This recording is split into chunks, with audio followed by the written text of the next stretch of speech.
Meus amados irmãos, graça e paz. Que alegria nós estarmos juntos nesta oportunidade para compartilharmos a palavra do Senhor.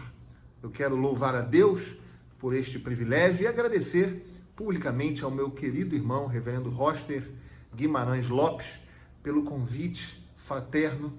Muitíssimo agradecido, que Deus continue a abençoá-lo, meu irmão, em nome de Jesus.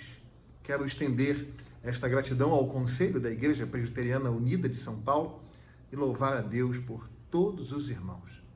Trago um abraço da Igreja Mãe do Presbiterianismo Nacional, da Igreja Presbiteriana do Rio de Janeiro. Que Deus nos abençoe neste tempo de louvor e de glória ao nome do Senhor por sua morte e por sua ressurreição. Quero compartilhar a palavra olhando para o texto de Marcos, capítulo 16. Marcos 16, nós vamos fazer a leitura do verso 1 até o verso 8. Diz assim a palavra do Senhor. Marcos 16, do 1 ao 8. Passado o sábado, Maria Madalena, Maria, mãe de Tiago, e Salomé compraram aromas para irem embalsamá-lo. E muito cedo, no primeiro dia da semana, ao despontar do sol, foram ao túmulo. Diziam umas às outras: quem nos removerá a pedra da entrada do túmulo? E olhando, viram que a pedra já estava removida, pois era muito grande. Entrando no túmulo, viram um jovem assentado ao lado direito, vestido de branco, e ficaram surpreendidas e atemorizadas. Ele, porém, lhes disse: não vos atemorizeis. Buscais a Jesus, o Nazareno, que foi crucificado. Ele ressuscitou, não está mais aqui. Vede o lugar onde o tinham posto.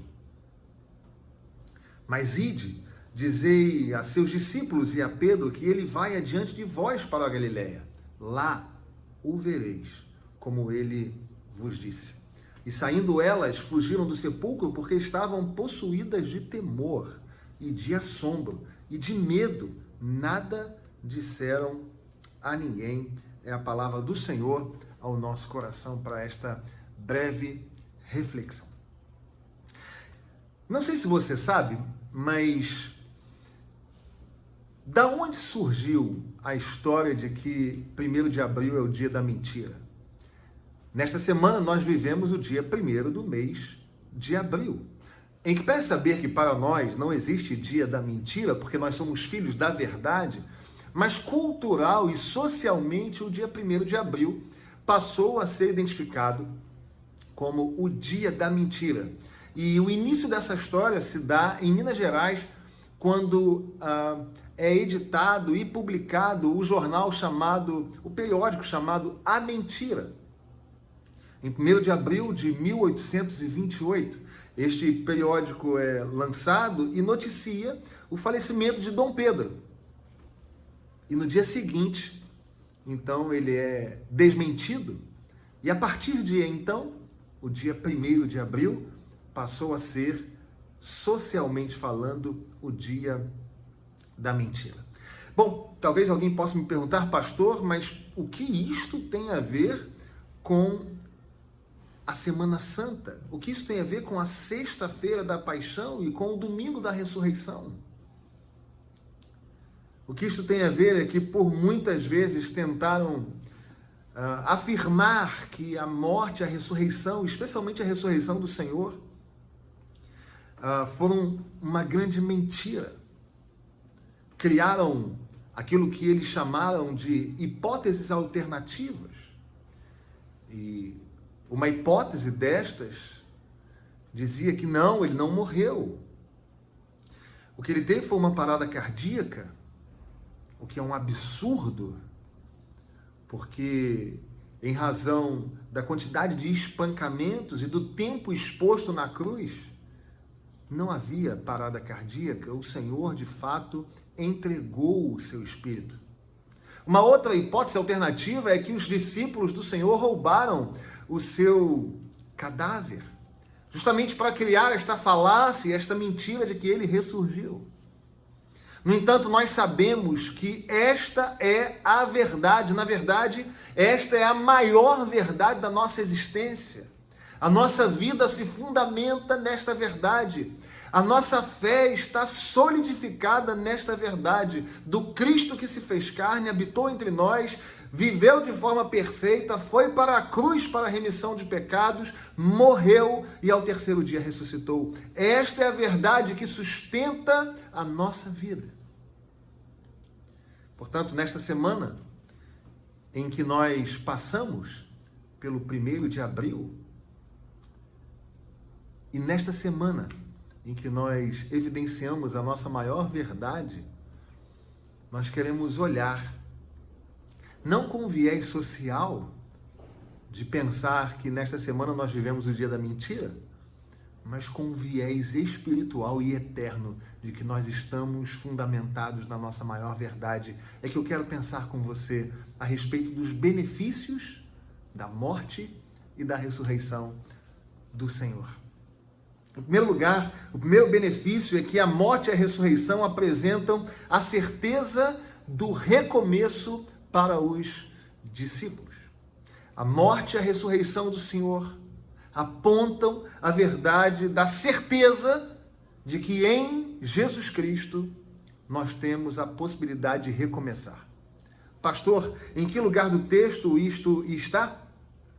Veja que num dado momento o Senhor diz assim: avisem aos discípulos e a Pedro. Especificamente o Senhor faz menção aditiva, avisem aos discípulos. E perceba, se ele simplesmente dissesse avise aos discípulos, Pedro seria avisado.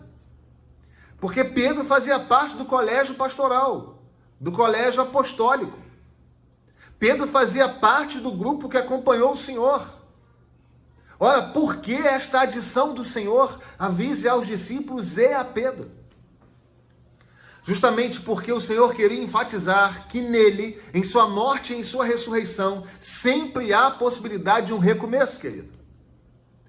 O Senhor Jesus sabia que, em razão da negação de Pedro, o colegiado apostólico olhou para ele com maus olhos. As autoridades da época contabilizaram a Pedro como aqueles que abandonaram o mestre. A própria consciência acusada pelo pecado do apóstolo Pedro também labutava contra ele mesmo, dizendo: eu não sou digno de me dizer, de me chamar, de me considerar alguém que compõe o colégio apostólico. O Senhor Jesus sabia disso. Por essa razão ele fala: avise aos discípulos e a Pedro. É como que se o Senhor quisesse externar para Pedro o seguinte: meu amado irmão e minha querida irmã, nada mudou mesmo depois de ele ter cometido aquele pecado. A morte e a ressurreição do Senhor reafirmam para nós a certeza de que em Jesus sempre há, sempre houve e sempre haverá um recomeço para a nossa vida. Avise aos discípulos e a Pedro. Ele não foi banido. Avise a Pedro que ele continua no colegiado apostólico, que ele continua elencado entre os meus amigos, ele continua elencado entre os meus discípulos, porque não tem a ver com o esforço dele, não tem a ver com o fato de o caráter dele ser ilibado, tem a ver com o meu amor por ele, tem a ver com a minha santa vocação a ele. Avise aos discípulos e a Pedro. Meu amado irmão, minha querida irmã, muito mais do que olhar para o passado com gratidão, muito mais do que contemplar nas páginas da história que o Senhor Jesus Cristo foi para a cruz por amor a nós, derramou seu sangue precioso para a remissão de pecados e ressurgiu ao terceiro dia. Mais do que olhar para o passado e constatar esta verdade, nós precisamos internalizar e absorver a verdade de que o Senhor Jesus Cristo ressurreto é a certeza de que os nossos pecados são perdoados. Aleluia! Louvado seja o seu nome. Não interessa o que você fez no verão passado, não interessa o que você fez antes da sua conversão, ou mesmo depois de convertido, quando você errou o alvo e pecou. A morte e a ressurreição do Senhor Jesus Cristo afirmam para mim e para você que sempre haverá a possibilidade de um recomeço. É isto que o Senhor queria dizer quando ele disse: avise aos discípulos e a Pedro. Quando o Senhor ressurge dos mortos, e há do céu esta orientação.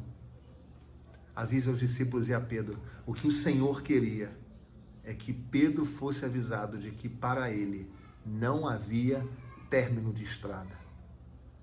Para o Senhor não havia e não há fundo do poço. Para o Senhor não há pessoa demasiadamente longe a ponto de não poder ser resgatada por esta graça que é irresistível. Avisa os discípulos e a Pedro, há possibilidade de recomeço.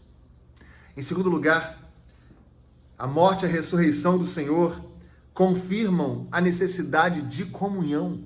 Quando nós olhamos para este texto, nós vemos que o Senhor, uma vez ressurreto, ele não procura Caifás, o sacerdote, ele não procura o sinédrio, ele não procura o pretório, ele não procura os soldados para confrontá-los, para demonstrar o seu poder. Ele não procura as autoridades do judaísmo. Ele procura os seus irmãos. Ele procura os seus amigos. É interessante observar que a morte e a ressurreição do Senhor apontam para nós a necessidade de comunhão, queridos. Não há Páscoa sem comunhão. Não há celebração pela vida do Senhor sem comunhão. Porque é impossível nós declararmos amor ao Deus que não é visto pelos nossos olhos sem nós amarmos o irmão que está sempre diante de nós. Entende isso? Quando nós celebramos ao Senhor, a vida do Senhor, a vitória sobre a morte do Senhor, nós só fazemos isto na companhia dos nossos amados, nós só fazemos isto na companhia dos santos, nós só fazemos isto no corpo de Cristo, amados. Portanto, a morte e a ressurreição do Senhor são sim a certeza de uma possibilidade de recomeço. A certeza de haver um recomeço em Cristo. Mas não apenas isto. A morte e a ressurreição do Senhor apontam a necessidade de nós andarmos juntos. Nós temos a dimensão do olhar para o alto, do olhar para o céu, como filhos deste Pai, que em Cristo nos atraiu a Ele mesmo. Mas, inevitavelmente, a Páscoa também carrega em si a dimensão da busca por comunhão. Sendo assim, você já declarou o seu amor pelo seu pastor no dia de hoje? Você já mandou uma mensagem para o seu líder, para o seu presbítero, dizendo: é um prazer caminhar na fé ao seu lado, meu presbítero? Você já falou para aquele que é seu líder na sociedade interna na qual você está inserido? Que é uma maravilha e que é uma bênção caminhar ao lado dele no corpo do Senhor Jesus? Ou nós estamos apenas pensando a Páscoa na perspectiva vertical? Desde o Antigo Testamento, quando o Senhor institui a Páscoa, o Senhor fala o seguinte: é uma cerimônia da família. E se houver uma família pequena, você vai chamar a família do lado. Desde a sua instituição, a Páscoa tem uma dimensão vertical, mas tem uma dimensão horizontal. A Páscoa fala da comunhão com o Senhor, mas fala também da comunhão com o próximo. A pergunta, queridos, é que muitas vezes não é comum a nós pensarmos na Páscoa do Senhor com mágoa no coração? E a segunda pergunta é: seria isso possível? Seria possível nós celebrarmos a Páscoa do Senhor, olharmos para o Senhor com gratidão, exultando pela sua vida e pela sua vitória sobre a morte, sem olharmos para o outro com amor fraterno?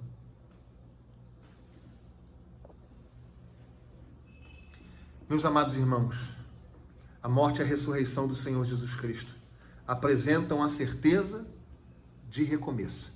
Avisa aos discípulos e a Pedro. E a morte e a ressurreição de Cristo confirmam a necessidade de comunhão. Por essa razão, o Senhor fala que vai adiante deles. Mas em terceiro e último lugar, a morte e a ressurreição do Senhor atestam o senhorio de Cristo. Conforme Paulo aos Filipenses, no capítulo 2, no verso 11, Jesus Cristo é o Senhor, para a glória de Deus, o Pai. Neste texto nós vemos, sim, o Senhor oferecendo a possibilidade de recomeço a Pedro, avisa aos discípulos e a Pedro. Vemos, sim, o Senhor procurando os seus, indo a Galiléia. Mas vemos, por meio da morte e da ressurreição do Senhor, a declaração, o atestado do senhorio do Senhor Jesus Cristo sobre todas as coisas. Ele é o Senhor, Ele é o Kyrios, Ele é o soberano sobre tudo e sobre todos. Ele não tem o trono abalado por nenhum tipo de circunstância terrena. Antes, Ele está assentado num alto e sublime trono, a governar a história da humanidade, a ter as rédeas de todos os acontecimentos nas suas mãos. Ele continua sendo o Senhor, querido. Independente do que você esteja vivendo no dia de hoje, independente das dores que marcam a sua caminhada, independente das preocupações e angústias que podem chegar ao seu coração, fruto de um contexto calamitoso e difícil, Ele continua sendo o Senhor de todas as coisas, Ele continua sendo o Senhor e Rei de todas as situações e seres.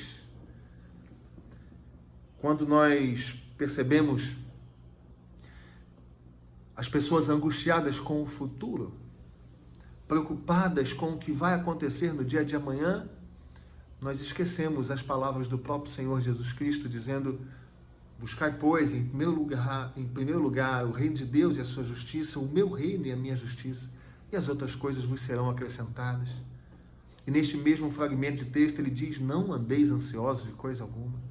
E neste mesmo fragmento ele diz: basta o seu dia, o seu próprio mal. Meu irmão e minha irmã, celebrar a Páscoa do Senhor é enxergá-lo como aquele que venceu a morte.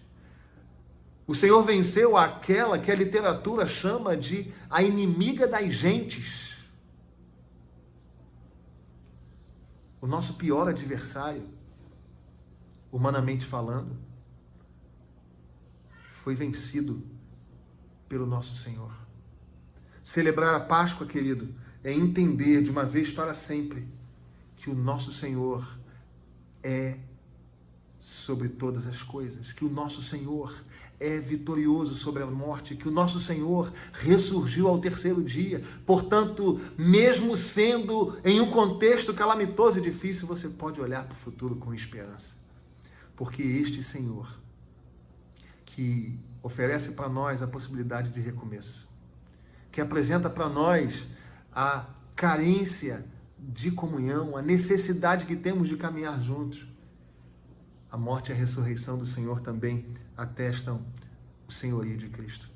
O Senhor venceu a morte, o Senhor venceu o mundo, o Senhor venceu o pecado. E tudo isto para cumprir a sua santa vocação dada pelo Pai, para que nós pudéssemos ter expectativa com o dia de amanhã e não ansiedade. Para que nós pudéssemos olhar para o futuro com esperança e não com angústia. Porque este Senhor que venceu a morte, diz a palavra do Senhor por meio do apóstolo Paulo aos Romanos no capítulo 5. Ele voltará para buscar a sua igreja. Justificados, pois, mediante a fé, temos paz com Deus, por meio de quem obtivemos igualmente acesso pela fé a esta graça na qual estamos firmes e gloriamo-nos na esperança da glória de Deus. Mas não somente nisto, nós também nos gloriamos nas próprias tribulações, sabendo que a tribulação produz perseverança, a perseverança, experiência, e a experiência, esperança. Ora, a esperança não confunde, porque o amor de Deus é derramado em nosso coração pelo Espírito Santo que nos foi outorgado. Meu amado irmão, a Páscoa é sim motivo para celebrar. Em primeiro lugar, porque em Jesus nós temos recomeços. Se levante, clame por perdão, abandone pecados, se arrependa e recomece. É também o tempo de busca por comunhão. Declare amor. fraterno em Cristo.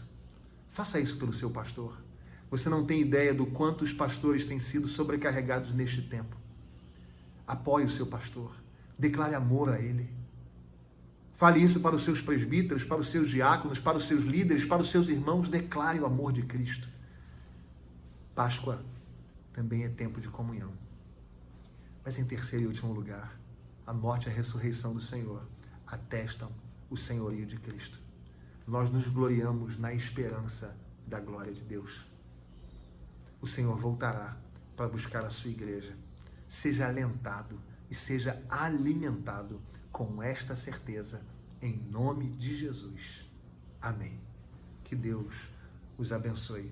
Uma feliz Páscoa, em nome da Catedral Presbiteriana do Rio de Janeiro, em meu nome e em nome do meu conselho. Que Deus abençoe a cada um dos irmãos.